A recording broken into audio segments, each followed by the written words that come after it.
Thick.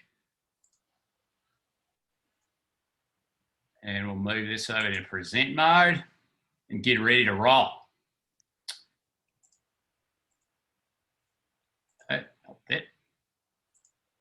There we are.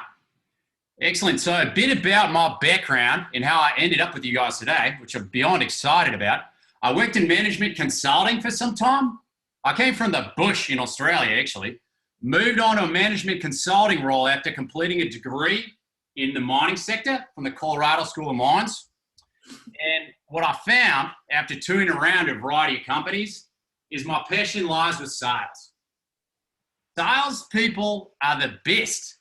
I mean, look at you guys. This Pacific Southwest. What a rock star crew. Completely awesome. So I'll be on stoked. A little more about the background here. As a consultant, a few companies I work for, you might recognize a few of these brands. Moved around a bit. I was on board with McKinsey. They were cutting my paychecks, but we did some work for Google, Exxon Mobil in the energy field, Mercedes-Benz on their logistics side. And then I really wet my palate for sales when I got involved with Salesforce and saw what was going on in there and how much power there is in the people who work in sales, you guys. So I've been prepared for the MUOs. We're actually going to click along here and get to something rolling right off of Johnson's talk. Now, you guys recognize this character here? Can I get some ones? Can you just put it in the chat, just the number 1 if you know who this is, just so I get an idea where you guys are at? We've got some people who know who this is. Well, this is Austin Powers, and the reason he's a hero of mine is because he's hyper aware of his mojo, okay? This is a man who's aware when his mojo is with him and when it's not. Now, as a consultant, my job is to bring in outside opinions to an organization. When I see what you guys are doing with your Salesforce data, Johnson, Starzik, JV, those kits, they know precisely what's going on and how to steer this ship. What they're not looking at, but it came up in the survey, is layering in the big picture, which is your Google calendars, okay? I did a bit of search on there, and there's not enough time dedicated to your mojo on this team. I see a dearth of it, okay? We're going to get that going. Now, a bit of math here. I don't know how fluid you guys are in math. Pretty simple, but this first equation, 1 + 1 + 1 + 1 + 1, is a lot less than 5. What does that all mean? 30 + 30, we don't know how that relates to 60. We're going to get into this. And what we're going to be doing here is launching a little initiative, so I hope you're excited. So 1 + 1 + 1 + 1 + 1 is quite a bit less than 5, is what I call you need to take a week off, okay? You take a day off here, you take a day off there, you take another day off there, you take the puppy to go to get snipped or whatever's going on. You know, you got some kind of anniversary. That's cute. But you're not giving your mojo the boost it deserves. The mojo boost comes from consecutive days off strung together with no involvement with work except maybe half an hour of emailing. Max. No calls, no couple of days off here and there. All right, so the ask is that you start taking some days off consecutively. And we're going to be tracking this. You're going to tag me in your time off on your calendar, your PTO. You're going to be tagging me. We're going to be adding up points across the region to see how the region and district does. And we got a little prize baked up for you. Now, the next one here, 30 + 30, how does that relate to 60? Well, that's up to you. But you need to have 60 minutes to yourself during the workday. It's black and white for me, okay? If you don't have 60 on your calendar, get it on there. You're going to score some points with old Gibbo here. So we're going to be looking for you to add, and that's up to you. Does 30 + 30 work? Does 60 work consecutive? Does 4 15s, 3 20s? Whatever you got to do, you're taking an hour to be in touch with yourself and your mojo. Now, I want to hear from the team here because I'm excited to get to know some of you more better here. I got a list of a few people who've taken some time off. I'm looking at, let's see, somebody who had a lot of success here early in their career and flew right into a management role. I'm talking about Jordan Razika. Took a bit of time off recently. Jordan, hop on the call. Tell us about recharging your mojo, work-life balance, time off, how that all works for you. Let's hear from you. Well, so I recently went to a family reunion to a place where like I had really no reception. So I had no choice but to disconnect, and went to a beautiful national park called Granite Reef National Park in southern Utah. And it puts a lot of things in perspective. It makes you realize what's important, but even better than anything else, and this is something that I wish everybody would take to heart. We all go through these scenarios in our minds of like, oh, if I don't respond, if I'm not around, if I'm not available, like it's going to be a disaster. I came back from this and like you all were still here. The business, like Toast didn't go out of business without me, amazingly enough. And my customers, they all didn't like go away, and you were fine. Like it was fine. I could disconnect, I could get away, I could recharge my batteries, I could get better perspective, and things were still going to be okay. And you get caught up and everything's okay going forward. So it's something that I think is really necessary, but also that internal mindset that we all have of, I can't get too far from the business because everybody needs me. We need to let that go, because it's just not true. We do need you. I'm not saying go away forever, right? Like 30 plus 30, like don't take 60 days off, but if you need to take some time away and just forget about business for a little bit, please do that, because it's so good for you, and it's good for the business, honestly. Like you'll do better, your customers will get more out of you, the business and your colleagues you'll be more present for them if you're able to do that. So it's something that's absolutely necessary. Thanks, Jordan. Appreciate that. Quick note here: the 30 plus 30 is for your hour of time a day. Right. Not 60 days. No. I know that. I was saying don't take the extreme and just leave the business. Love it. Anybody else who's taken some time off want to weigh in? I've got the list of folks I saw. Well, Big Willie Eppett. I heard he was a legend, not for just closing a ton of deals in no time at all when he got on board here, but also being sure to take quite a bit of time off while doing it. Will, can you weigh in a little bit with us? Dude, this is killing me, man. I didn't know this was coming. This is really funny. I'm not going to lie.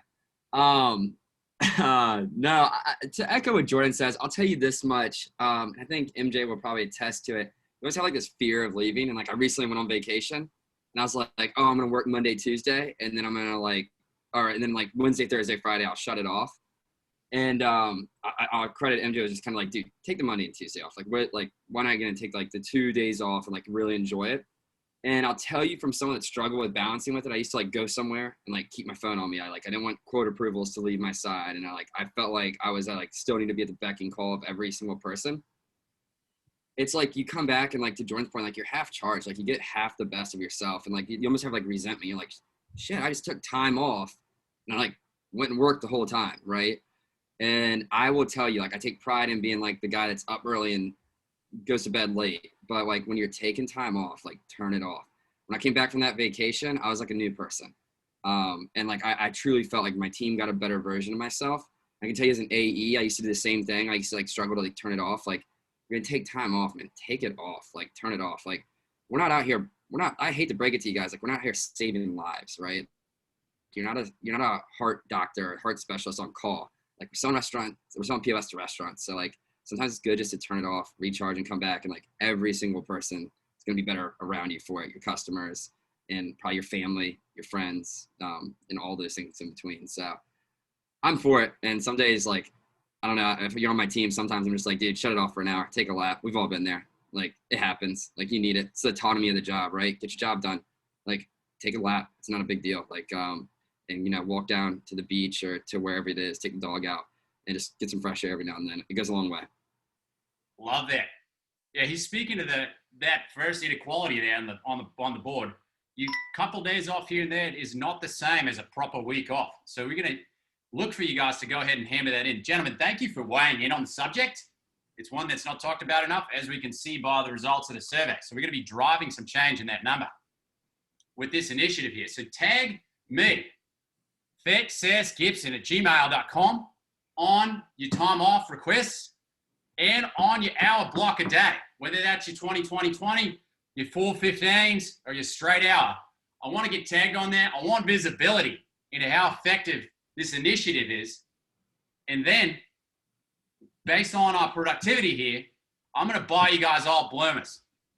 We're shipping bloomers to your house, delivered. We're going to have a bloomer happy hour. Everyone's going to be snacking on one on the Zoom, have a bevy, whatever makes you happy, okay? So this is a bit backwards from plan, but I'm glad we got to top on this. MJ, thank you for this slide right into this intro here. So we're going to roll back to the original topic here, which is whaling, okay? I'm really excited when I heard about Grace pulling in a whale, that she's put in #1 in the company, 11 units, huge average ACV, okay? Massive, love it. Now, I know a lot of you other guys on this call have done that too. So I look forward to hearing from some of you. A bit more math here. And again, I'm trying to keep it simple, but 6 is greater than pulling these in 1 unit at a time. And a dozen is greater than pulling them in a hybrid with a multi. 6 are there. Now, 1 is still greater than 0, okay? That means you're still bagging a deal. It's just not the same as going whaling, all right? You're fishing, you got to eat, you need a snack, you're going to bag something, right? You have different tools, though. You could be out on a mission whaling, trolling around. You're in your whaling boat, right? You see something. You see a tuna out there, 30, 40-pounder. You just grab your spear, right? You grab it. You load the springs. You come in there and boom, pump it. Take down that fish and eat. I'm not telling you guys to quit taking down single unit deals. What I'm telling you is that you got to be simultaneously, strategically looking at bag whales because that feeds the whole village. So, conversation with the experts here. Grace, could you hop on, talk to us a little bit about the process, beginning with prospecting, whether they're inbounded, not inbounded, who you dealt with, how you got them over the line, and everything that took place in between. Yeah, if you go 2 slides back, is that a picture of me? That is Grace right there. Grace McDonald in a proper whaling kit. So that's me. The whale is Social Syndicate. It is kind of a crazy story here. I met with them initially back in November when I first started at Toast. I took Will with me. I was really nervous. It went okay. I don't think we were necessarily meeting with the right person, which it obviously took me a few days to kind of realize that he wasn't the final decision maker. So if I could do it all again, I would have kind of figured that out from the get-go, so I wasn't meeting with the wrong people and kind of wasting time. Fast forward a couple months later, COVID hit, and they realized that they needed handhelds with all their outdoor patio spaces, and just they were looking to really grow during this time and not let COVID kind of take out the business. So one thing that I really tried to do was kind of define a champion, and I know that's something we talk about from the very early stages of the sales process, is finding that champion. For me, it was somebody named Daisy, who actually at the end of the day was able to sign the documents. She completely had authority to make those decisions, and she was responsive. So I nailed down a date and a time to actually go in and meet with her and actually walk through the DocuSigns. Brought her lunch, kind of hung out for a little bit, and she was able to kind of knock out like 4 to 5 different DocuSigns, right, just sitting there. Then the next day I texted her, hey, these are kind of the final 2 or 3 that we need. Who should I reach out to for that? And she was able to kind of light that fire. So yeah, I would just say defining the next steps, figuring out who that kind of champion is, especially for the bigger groups, because it's literally like herding cats. Like every time I talk to the owner, he answers the phone. It's like, if it isn't my favorite cat herder. So like you kind of have to get on the same page with them and just figure out who can actually drive the decision making. And once you do that, just define next steps with them, send calendar invites, try to button everything up as quick as you can there. Spoken like a pro. Now, Rihesh, when did you first engage with them when you got involved in the person who turned it out to be a champion but not your signer? So first it was somebody named Drew. So he was the director of ops. He had a lot of friends kind of in the restaurant industry, and a lot of them were using Toast. So he actually I just walked into their office one day. I'm like, hi, I'm new here. I knew of like 2 locations that they had. I didn't really realize how big they were. And I was like, can I have a meeting? And he was like, sure. So we sat down and just talked. Wasn't a super productive meeting. Like I said, I didn't really drive next steps. I wasn't really sure kind of how to do that yet. But then they ended up reaching back out during COVID. Drew Oden, who's a rep in Texas, actually weirdly had a friendship connection with the owner of the entire group. So he helped facilitate like an email chain, and we were able to get some time on the books to meet with the actual final decision makers. And from there, I was like, I'm not letting them go again. So like I said, just definitive next steps. Sending calendar invites was huge too. Fantastic. Yeah, so that took about, you said September you first kicked it off. That's about a year process, right? Almost So 11. it was around November. And then, yeah, just kind of was on the back burner for a while. Wonderland was one of their big ones, was just sitting in my pipeline for months. Like I couldn't even look at it. I couldn't scroll down to the bottom of my pipeline because it like really irked me that kind of it slipped through the cracks. So once it was back kind of on the table, I wasn't going to let it slip again. Compliments to you for the raw honesty here. Love it. Just laying it down exactly how it played out. Because the thing is about these MUOs, the big deals, they're not just to grab your spear, pump them in the side, drag them to the boat. It's a process. And if you're going to be rolling them in, you got to be getting involved all around the block, early and often. Keep it going, keep it rolling, stay on top. Love that story. I'd like to hear from another expert here. On my list, we've got Jesse, we've got Jackson, we've got Jack. Anybody on that short list want to jump in? Sure. So in June, I came back from taking 3 months off. I had a kid in March, so I had a lot of time off and came back like absolutely ready to crush it. So I closed a 10-unit deal that month, and then I worked with a teammate to close another 8-unit deal. So the 8-unit one is called Cornish Posty. It's one of the most high-profile restaurants in all of Arizona. All of them are huge restaurants, super high credit card processing volume, and it's something that my team has been going after since we had a team in Arizona. You know, my teammate Jay went after them for a really long time. So did Kai, and you know, I came back, and part of my strategy was to hit up some of my best customers, the customers I have that I know are very happy, that are established in the community, and to say, hey, like, I need help. Like I just took all this time off. I need to get some sales. Who do you know that I could talk to that could, you know, that where I could like get a door open? Do you mind opening that door for me? So they actually, it was Nick, the owner of the Clever Koi, a 5-location group I signed in February. And he actually had the owner of Cornish Posty come in and watch an entire dinner service and close out. And that closed the deal. That was it. You know, when we met, it was really just like, you know, going over a couple functions and then let's sign the contracts. So I think, you know, strategy, you know, really played into it there. Fantastic. Yeah, coming in hot off some time off there. His mojo is all pumped up. He's like, yeah, I got a kid here. I'm going to be pulling in some cash shoulder, and I'm going to go around and just tell him straight how it is. What I love about Toast, what I've had some exposure to lately, is the authenticity in the caliber of individuals here. You guys keep it real. It's fantastic. Don't ever stray from that.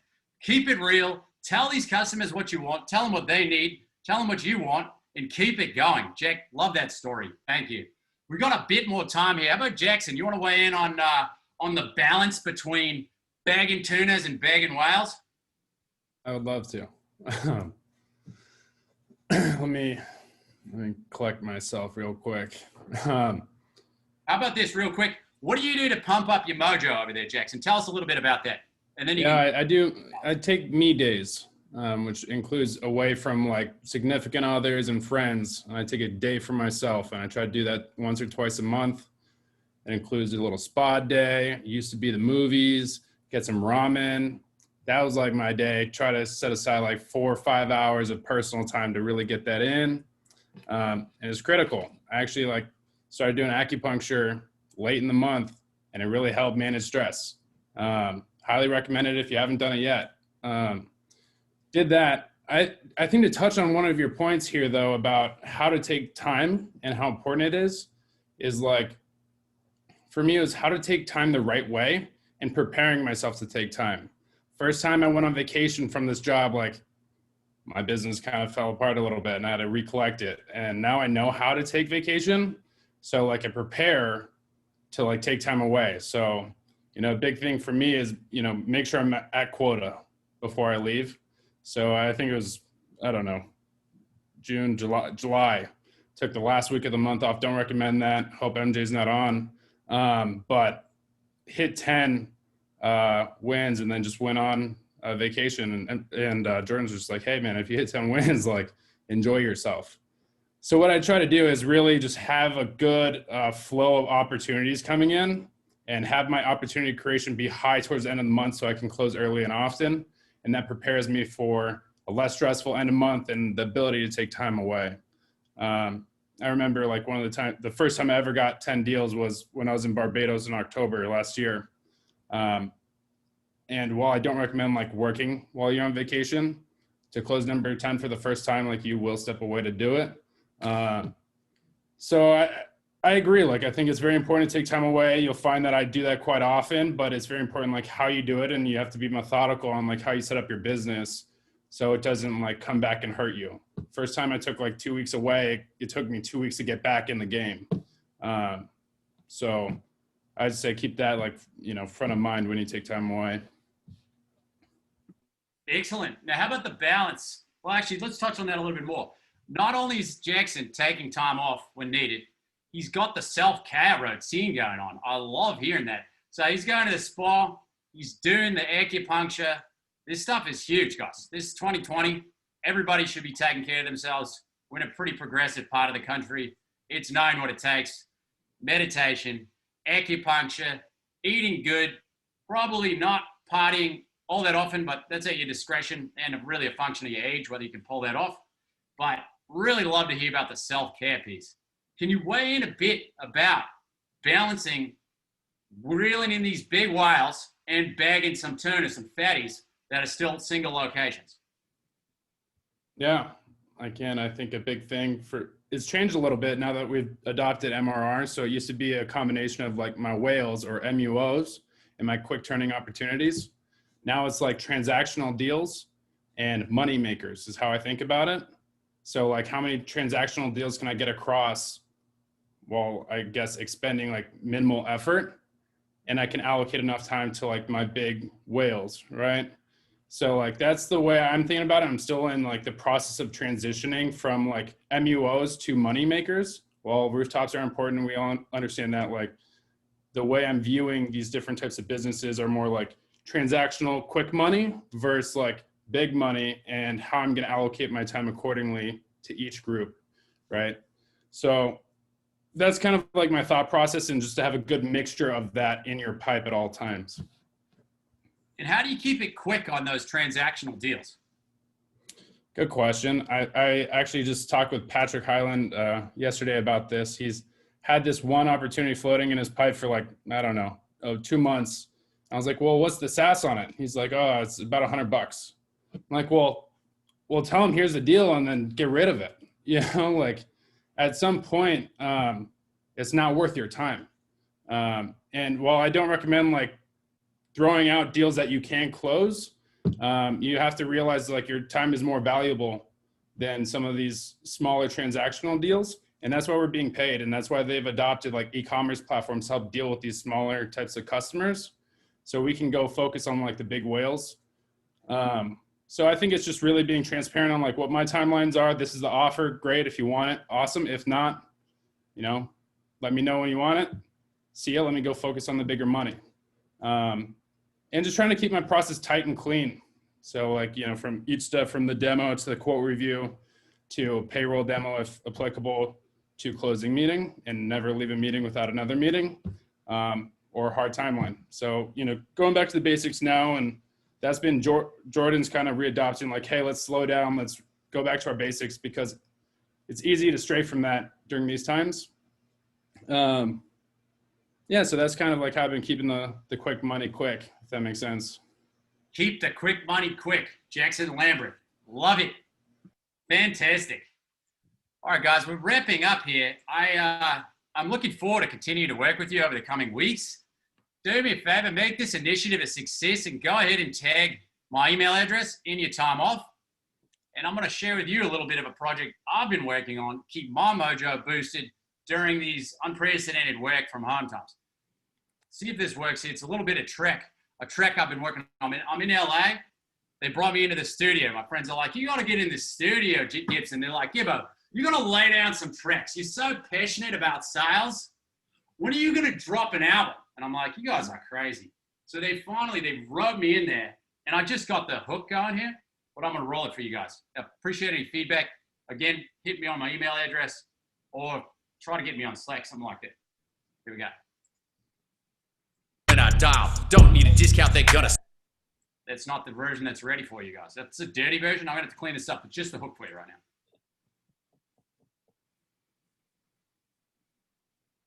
Technical difficulty. Give me a moment.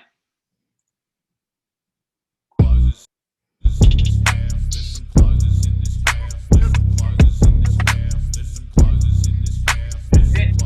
We're dropping the WAP sales cover. You guys. Promise. Get ready. Closes in this house. Pacific Southwest. Book yourself some time off. Look forward to working with you over the coming months.